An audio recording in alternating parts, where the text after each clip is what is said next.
صوت صفير البلبل هيج قلبي الثمل، الماء والزهر مع مزار لحظ المقل. وأنت يا سيد لي وسيدي ومولى لي، فكم تيمني غزيل عقيقلي. قطفته من وجنة من لثم ورد الخجل، فقال لا لا لا لا لا وقد غدا مهرولي. والقود مالت طربا من فعل هذا الرجل، فولولت وولولت ولي ولي ويللي.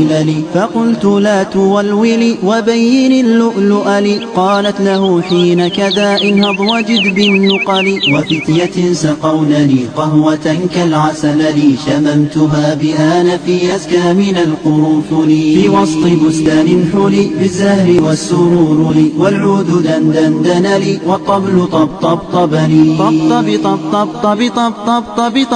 طب لي والسقف سق لي والرقص قد طاب إلي. شوى وشاهش على ورقص فرجلي، وغرد القمر يصيح ملال في ملالي. ولو تراني راكبا على حمار أهزلي، يمشي على ثلاثة كمشية العرنجل. والناس ترجم جملي في السوق بالقلقلل، والكل كع خلفي ومن حويللي. لكن مشيت هاربا من خشية العقنقل، إلى لقاء ملك معظم مبجل.